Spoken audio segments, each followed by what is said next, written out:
کہ ڈالتے رہے لیکن وہ سب مصر رہے. کسی دوران امام ابو حنیفہ رحمۃ اللہ علیہ نے ایک خواب دیکھا. خواب یہ دیکھا کہ میں رسول اللہ صلی اللہ علیہ وسلم کی قبر مبارک کو کھول دیا اور آپ صلی اللہ علیہ وسلم کی جسم کی جو مبارک ہڈیاں ہیں ان ہڈیوں کو میں چن رہا ہوں. وہ گھبرا گئے. خواب ہی کون کر پڑا. مختلف قسم کے خیالات ان کے سب ایسے سوال ہوئے کہ گھر سے نکلنا انہوں نے بند کر دیا, آنا جانا بند کر دیا. لیکن ان کی ایک دن ملاقات ہو گئی علامہ ابن سیرین رحمۃ اللہ علیہ جو خواب کی تعبیر بتانے کے امام ہیں. ان سے خواب بیان کیا تو امام ابن سیرین رحمۃ اللہ علیہ نے خواب کی جو تعبیر بیان کی کہ صاحب هذه الرؤيا يحيي علما, یہ خواب دیکھنے والا علوم نبوت کو زندہ کرے گا. جس نے یہ خواب دیکھا ہے وہ علوم نبوت کو زندہ کرے گا. علوم نبوت پر زمانہ گزرنے کی وجہ سے جو گرد و غبار پڑ گیا ہے, رات جو جم گئی ہے, اس کو صاف کر کے علوم نبوت کو پھر سے زندہ کرے گا.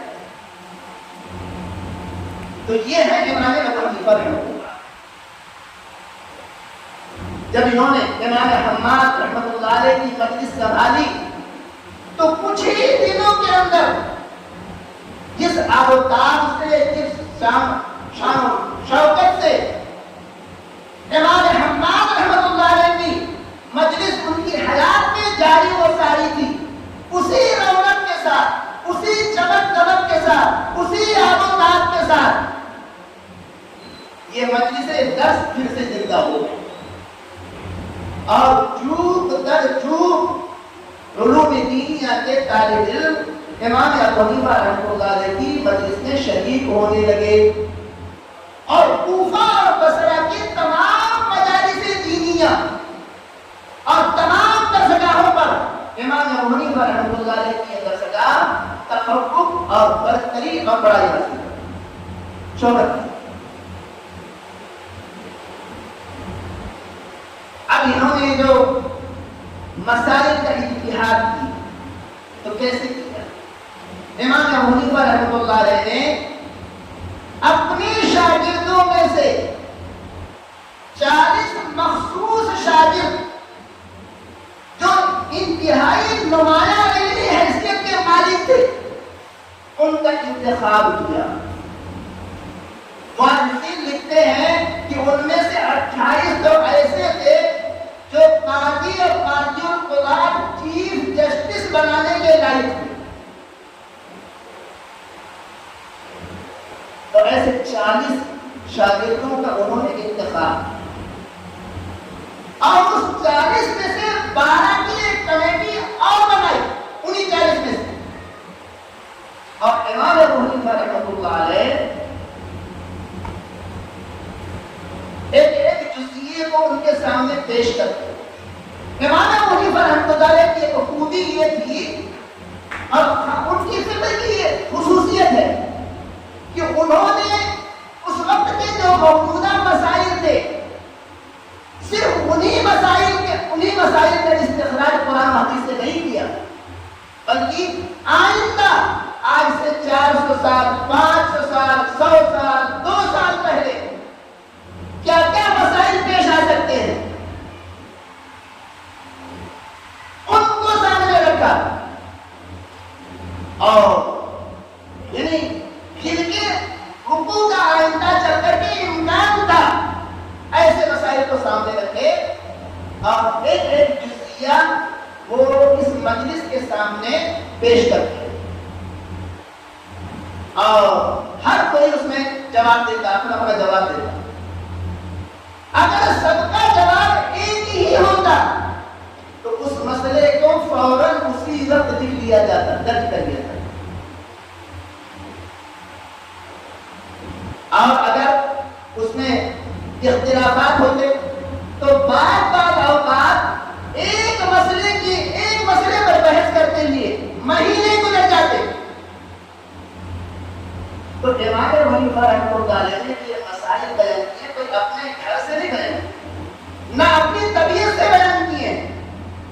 جو مسائل قرآن اور حدیث میں موجود تھے اور ہم اور آپ ان تک نہیں پہنچ سکتے تھے، انہی مسائل کو انہوں نے قرآن حدیث سے نکالا. سب سے پہلے مسئلے کا حل دیکھتے قرآن مجید میں. قرآن مجید میں اگر اس مسئلے کا حل نہیں ملتا تو پھر اب رجوع کرتے احادیث مبارکہ کی. احادیث مبارکہ کے ذخیرے میں تلاش کرتے اس مسئلے کا حل. اگر وہاں نہیں ملتا تو اب آتے صحابہ کرام رضوان اللہ اجمعین کے اقوال کی طرف کہ انہوں نے اس بارے میں کیا کہا ہے، ان کی کیا رائے ہے. تو اس طرح سے فقہ حنفی قرآن اور حدیث اور اقوال صحابہ ان تینوں کا مجموعہ ہے اور یہ مطابق عقل بھی ہے. وقت کی ضروریات کو پورا کرنے کی اس کے اندر صلاحیت ہے اور قرآن اور احادیث اور اقوال صحابہ کا نچوڑ ہے. امام ابو حنیفہ رحمۃ اللہ علیہ کاروباری آدمی تھے. ہفتے میں ان کی علمی مجلس 5 دن جاری رہتی. فجر کے بعد سے لے کر کے اشراق تک وہ اپنے کاروباری امور کی نگرانی فرماتے. اس کے بعد دوپہر تک علمی مجلس جاری رہتی. دوپہر کا قیلولہ کرتے، کھانا کھاتے، ظہر کی نماز پڑھتے اور پھر ظہر بعد سے لے کر کے عصر تک یہ علمی مجلس جاری رہتی. اور ہفتے میں 2 دن چھٹی رہتی، جمعہ اور سنیچر. جمعہ کو چھٹی اس لیے رکھتے تاکہ جمعہ کی ضروریات اور اس دن لوگوں سے وہ ملاقات بھی کرتے تھے. بہت سے اہل علم اور ان کے اصحاب، ان کے ملنے جلنے والے آیا کرتے تھے اور چونکہ صاحب حیثیت تھے اس لیے ان اہل علم کی ضیافت میں قسم قسم کے کھانے تیار کروا کر کے کھلاتے تھے اور سنیچر کے دن اپنی ذاتی اور گھریلو ضروریات کو پورا کرتے. تو 40 مخصوص شاگردوں کو انہوں نے منتخب کیا مسائل کی اجتہاد کے لیے. اپنی زندگی میں انہوں نے 83,000 دفعات، ایک دفعہ کے تحت کئی مسائل، 83,000 دفعات انہوں نے قرآن سے اور حدیث سے اور اقوال صحابہ سے اخذ کیے اور امت کے سامنے پیش کیا، جن میں سے 38,000 دفعات جو ہے وہ عبادات، نماز، روزہ، حج، زکات ان سے متعلق، اور 45,000 دفعات جو ہے وہ معاملات، حقوقات، تجارت، خرید و فروخت، لین دین، پڑوس، نکاح، ان سب. اس طریقے سے انہوں نے 83,000 دفعات کا انتخاب کیا اور 144 ہجری کے اندر کچھ سیاسی وجوہات کی بنا پر ان کو اس وقت کے عباسی خلیفہ نے گرفتار کر کے کوفہ سے لے جا کر کے بغداد کے قید خانے میں، جیل خانے میں قید کر دیا. اس میں بھی وہ خاموش نہیں رہے اور جیل کی زندگی تنہائی کی انہوں نے نہیں گزاری. آپ کے مخصوص شاگرد امام محمد رحمۃ اللہ علیہ جنہوں نے فقہ حنفی کو لکھا، تحریری شکل دی، امام محمد رحمۃ اللہ علیہ کی وہ خصوصیت ہے کہ دونوں ہاتھ سے ایک ساتھ ایک جیسا لکھا کرتے تھے. اس زمانے میں اے سی نہیں تھا، نہ کولر تھا، نہ پنکھا تھا، لیکن گرمی تو گرمی تھی. موسم یہی تین ہے، جاڑا اور گرمی اور برسات. تو گرمی جب ان کو زیادہ سکاتی تو ایک برتن میں کپ میں پانی بھر کر کے اس میں بیچ میں بیٹھ جاتے تھے اور دونوں ہاتھوں سے ایک جیسے لکھتے تھے، دائیں بائیں پر کوئی فرق نہیں. تو امام محمد رحمۃ اللہ علیہ 144 وہاں سے لے کر کے 150 ہجری یعنی ان کی وفات تک برابر جیل خانے میں آتے جاتے رہے اور ان دونوں بزرگوں ان کی استاد اور شاگرد نے اور کچھ اور علماء نے مل کر کے اتنے مسائل کا استخراج کیا، اتنے مسائل کا استنباط کیا کہ ان کی تعداد پہنچ گئی 50 لاکھ۔ اب کیسے انتخاب کرتے ہیں مسائل کا؟ میں ایک دو مثال دے دیتا ہوں آپ کو۔ دیکھیے اس زمانے میں کسی کا ایکسیڈنٹ ہو گیا یا کوئی آپریشن وغیرہ ہے، تو خون چڑھانے کی ضرورت پڑتی۔ اب بھائی دوسرے کا خون لے کر کے دوسرے کو چڑھایا جا رہا ہے، یہ بھی مومن ہے وہ بھی مومن ہے، تو خون چڑھانے کی دلیل دوسرے کا خون دوسرے کے بدن میں داخل کیا جائے، اس کی کوئی دلیل آپ کو قرآن میں نہیں ملے گی۔ یہ جو جگہ جگہ گلیوں میں ادھر ادھر پھرتے رہتے ہیں حدیث حدیث حدیث حدیث کرتے ہوئے، ان سے بھی پوچھو کہ بھائی ایک کے بدن سے خون نکال کر کے دوسرے کے بدن میں خون چڑھانا ہے، اس کے لیے کوئی رسول اللہ صلی اللہ علیہ وسلم کی حدیث لاؤ کیونکہ تم اہل حدیث ہو، کوئی دلیل پیش نہیں کر سکتے، نہ حدیث قوی نہ حدیث صحیح نہ حدیث ضعیف، کوئی نہیں پیش کر سکتے۔ یہ ہو رہا تو دیکھیے رسول اللہ صلی اللہ علیہ وسلم کے زمانے میں خون کے نکالے جانے کی حدیث ملتی ہے جسے ہم اور آپ حجامہ کہتے ہیں، اور اس کا سلسلہ آج بھی جاری ہے۔ یہ خون نکالتے تھے، حجامہ کر کیوں نکالتے تھے؟ تاکہ فاسد خون اس کے بدن سے نکل جائے اور اس کو صحت و تندرستی مل جائے۔ تو اب اس کو سامنے رکھا گیا کہ بھائی وہ دوسرے کے بدن میں جو خون چڑھایا جا رہا ہے، کیوں چڑھایا جا رہا ہے؟ وجہ کیا ہے خون چڑھانے کی؟ تو وجہ یہ ہے کہ اس کے بدن میں خون چڑھا دیا جائے گا تو وہ بھی صحت مند ہو جائے گا، تندرست ہو جائے گا، اس کی زندگی بچ جائے گی، اس کی زندگی بچ جائے گی۔ تو یہاں اس حدیث سے وہ مسئلہ لیا گیا کہ دیکھیں یہاں صحت و تندرستی حاصل کرنے کے لیے خون کا نکالنا جائز ہے، تو یہاں صحت پانے کے لیے تندرستی حاصل کرنے کے لیے خون کا اس کے بدن میں چڑھانا۔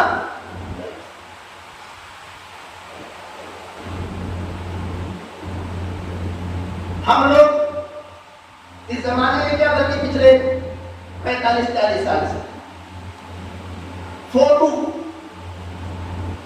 حالانکہ تصویر کشی اسلام میں کیا ہے؟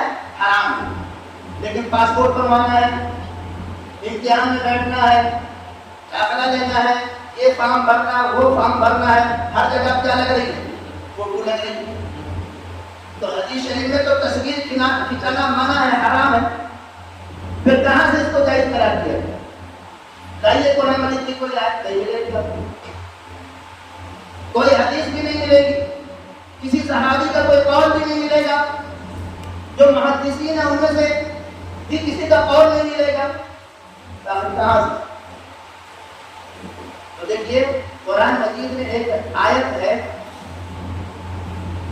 کہ اللہ انما حرم علیکم المیتۃ والدم ولحم الخنزیر وما اہل به لغیر اللہ فمن اضطر غیر باغ ولا عاد فلا اثم علیہ ان اللہ غفور رحیم۔ کہ اگر کوئی کسی کے پاس کھانے پینے کی چیز نہیں اور وہ موت کی حد تک پہنچ گیا ہے اور صرف حرام چیز کھانے کے لیے ہے، یعنی مردار یا حرام چیز شراب پینے کے لیے، اور کوئی چیز اس کے پاس نہ پینے کی نہ کھانے کی، تو اس کو ضرورت ہے اپنی جان بچانے کی۔ تو احناف نے اس سے ایک قاعدہ کلیہ مستنبط کیا نکالا، الضرورۃ تبیح المحظورات، کی ضرورت جو ہے ممنوع اور حرام چیزوں کو مباح کر دیتی ہے، جائز کر دیتی ہے۔ تو یہاں بھی ضرورت نہ پڑی کہ پاسپورٹ نہیں بنائے گا تو حج کو نہیں جا سکتا، پاسپورٹ نہیں بنائے گا تو عمرہ نہیں کر سکتا، پاسپورٹ نہیں بنائے گا تو جو ہے دوسرے ممالک میں کاروبار کے لیے نہیں جا سکتا۔ امتحان میں نہیں بیٹھ سکتا ہے، داخلہ نہیں ہو سکتا ہے، تو اس لیے فوٹو کھینچوانا ضرورت کے تحت کا ہو گیا جائے۔ تو اس طریقے سے مسائل کا کیا گیا، استنباط کیا گیا، استخراج لکھا جائے گا۔ تو امام ابو حنیفہ رحمۃ اللہ علیہ نے یہ مسائل کوئی اپنی طرف سے نہیں کھڑے۔ حضرت عمر فاروق رضی اللہ تعالیٰ کے خلافت کے زمانے میں ایک عورت آئی، ایک عورت جس سے زنا کا جرم ہو گیا۔ حضرت نے مقدمہ کی سماعت کی اور حکم دے دیا کہ اس کو سنسار کیا جائے، پتھر مار کر کے اس کو مار ڈالا جائے۔ اتنے میں حضرت علی کرم اللہ وجہ جب آ گئے، انہوں نے کہا رجوع کیا، امیر المومنین رجوع کی، اس عورت سے آخر حالات تو معلوم کیجئے کہ آخر یہ اس جرم کی مرتکب کیوں ہوئی۔ تو اس سے پوچھا گیا تو وہ کہنے لگی کہ میرا ایک پڑوسی تھا، میں بیوہ عورت ہوں، بچے والی عورت، اور میرے یہاں تنگدستی کھانے پینے کی چیزیں نہیں ہیں، اور میں اپنے اس پڑوسی سے پانی وغیرہ، اس کے پاس جانور بھی تھے، دودھ وغیرہ طلب کرتی تھی تاکہ میں اپنی پیاس بجھا سکوں اور اپنے بچوں کی پیاس بجھا سکوں۔ لیکن یہ اتنا نالائق یہ کہتا تھا کہ جب تک تم موقع نہیں لے گی تب تک ایک دانہ میں تجھے نہیں دوں گا۔ تو جب پیاس اور بھوک سے میں نگھار ہو گئی تو میں نے اپنے آپ کو اس کے حوالے کر دیا۔ تو حضرت علی کرم اللہ وجہ نے کہا کہ اس نے یہ عمل، یہ جرم مجبوری میں کیا ہے، شوق سے نہیں کیا ہے، اور جی کی بدماشی اور شرارت سے نہیں کیا ہے۔ تو قرآن مجید میں جو الفاظ ہیں غیر باغ ولا عاد، یہ جو خنزیر کھا رہا ہے یا مردار کھا رہا ہے یا شراب پی رہا ہے تو بھوک سے مجبور ہو کر کے کھا پی رہا ہے، تو کس کے لیے کھانا چاہیے؟ تو یہ نہیں بیچاری جو اس غلط کام میں مبتلا ہوئی تو بھوک پیاس کی مجبوری سے شدت سے جاؤ اس میں مبتلا، ورنہ وہ کوئی حد سے تجاوز کرنے والی نہیں تھی، اللہ اس کے رسول کے احکام کو توڑنے والی تھی، تو اس پہ سے حد کو ڈال دیا۔ ایک مثال آپ دے دیں، ہم لوگ آرڈر دے کر کے پلنگ بنواتے ہیں، صوفے بنواتے ہیں، اور نہ جانے کتنی کتنی چیزیں بناتے ہیں، آرڈر دے کر کے بنواتے ہیں۔ اس وقت سمجھو ایک طرح سے وہ بے ہوتی ہے، ایک طرح سے بے ہوتی ہے کہ وہ کہتا مجھے ایسے ایسی چیز چاہیے، اتنے کتنی چاہیے، وہ کہتا 20,000، یہ کہتا ٹھنڈی کریں 20 سے کچھ کم کرو، بہرحال بے ہو جاتی ہے، اور ان کے سامنے کتنے میں دو گے وہ بات طے ہو جاتی ہے کہ بھائی 20,000 میں میں صوفہ سیٹ آپ کو بنا کے دوں گا۔ تو آرڈر دے کر کے اس کو عربی میں استثناء کہا جاتا ہے۔ اس کی کوئی دلیل قرآن میں دیکھنے میں نہیں ملے گی، حدیث میں دیکھیں کہیں نہیں ملے گی، تو کہاں ملے گا؟ کام۔ لیکن چونکہ یہ عمل جاری ہے، آرڈر دے کر کے مولوی صاحب بھی چیزیں بنواتے ہیں، امام صاحب بھی بنواتے ہیں، حافظ صاحب بھی بناتے ہیں، دیندار مسلمان اور بے دین مسلمان سبھی آرڈر دے کر کے چیزیں بنواتے ہیں، تو گویا کہ ایمان والوں کا عرف ہو گیا ہے کیا کہ آرڈر دے کر کے چیزوں کو بنانا اور اس کو اچھا سمجھتے ہیں۔ تو ایک حدیث ہے ما رآہ المسلمون حسنا فهو حسن، کہ دیندار مسلمان جس چیز کو اچھا سمجھتے ہیں تو وہ اچھی، اور اس کے سبھی مطلق ہیں۔ تو اس حدیث سے یہ مسئلہ آرڈر دے کر کے چیزیں آپ بنوا سکتے ہیں۔ حالانکہ اس وقت جس چیز کو یعنی صوفہ سیٹ کو بیچ رہا ہے، پلنگ کو بیچ رہا ہے، تو جس چیز کو بیچ رہے ہیں مبی وہ تو موجود نہیں ہے، تو جب یہ مبی موجود نہ ہو تو مسئلہ یہ ہے کہ اس کو بیچ نہیں سکتے، لیکن اس صورت سے اس کو الگ رکھا گیا۔ تو بہرحال امام ابو حنیفہ رحمۃ اللہ علیہ نے جو مسائل بتائے ہیں، جن مسائل کے استنباط اور استخراج کیے ہیں، وہ قرآن سے، حدیث سے، اقوال صحابہ سے۔ ایک مسئلہ بھی فقہ حنفی کا اس سے باہر نہیں جائے۔ آخری بات میں کہہ کر ختم کرتا ہوں، یہ چاروں ائمہ جو ہیں امام ابو حنیفہ رحمۃ اللہ علیہ، امام شافعی رحمۃ اللہ علیہ، اور امام احمد بن حنبل رحمۃ اللہ علیہ، اور امام مالک رحمۃ اللہ علیہ، یہ دوسری صدی ہجری کے لوگ، دوسری صدی ہجری کے لوگ، اور ان کے علاوہ اور بہت سے ائمہ ہیں، انہوں نے بھی مسائل قرآن حدیث سے نکالے، وہ بھی اپنے اپنے وقت کے مجتہد تھے، محدث تھے، فقیہ تھے، ان کو اجتہاد کی صلاحیت تھی، لیکن ہوا یہ کہ جیسے جیسے وقت گزرتا گیا اور 400 ہجری آئی تو لوگوں کے اندر جو ہے نفسانیت بہت شامل ہوئی۔ اس وقت معاملہ یہ تھا، اس وقت معاملہ یہ صحابہ کرام کے زمانے کے جیسا تھا، 400 ہجری سے پہلے تھے کہ بھائی جس سے جس عالم کی ملاقات ہو گئی، اپنے مسئلے کو اس کے سامنے پیش کیا، ان صاحب نے جو مسئلہ بتا دیا اس نے اللہ کے بندے نے اس پر عمل کر دیا، بھائی عالم صاحب نے بتا دیا مسئلہ، اس پر عمل کر دیا۔ لیکن 400 ہجری تک ہوتے ہوتے یہ ہوا کہ لوگ ایک عالم صاحب سے پوچھے، نہیں مطمئن ہوتے یا انہوں نے اس کی بات نہیں تھی، پھر آپ کو شریعت کی روشنی بتائیں گے، مسئلے کے اس کے مرضی کے مطابق مسئلہ نہیں ہوا تو دوسرے سے پوچھا، تیسرے سے پوچھا، چوتھے سے پوچھا، فلانے سے پوچھا، تو کہیں اگر اس کے مطلب کا کوئی نہیں جاتا ہے مسئلہ، جیسی اس کی چاہت ہوتی ہے اس کے مطابق انہوں نے بتا دیا تو اس پر وہ عمل کر لیں۔ کیوں؟ اس لیے کہ ان کا بتایا ہوا مسئلہ اس کی چاہت کے مطابق، تو وہ مسئلے پر عمل نہیں کیا، دینی حکم پر عمل نہیں کیا، بلکہ اس نے اپنی چاہت پر عمل کیا۔ جیسے آج 3 طلاق دے دیتے ہیں تو 3 طلاق دینے کے بعد ناگپور ضلع میں جتنے مفتی ہیں، جتنے مدرسے ہیں، سب کے پاس جائیں تاکہ کوئی تو یہ کہتے کہ نہیں 3 میں سے ایک ہو، کوئی تو کہتے، لیکن کسی نے نہیں کہا تو کہاں چلا جائے گا؟ اس کے بعد چلا جائے گا، وہ بول دے گا اور 3 سے ایک، تو اس کے مرضی کے مطابق ہو گیا، بس نہیں مانے۔ تو اس نے شریعت پر نہیں عمل کیا بلکہ اپنی چاہت پر عمل کیا۔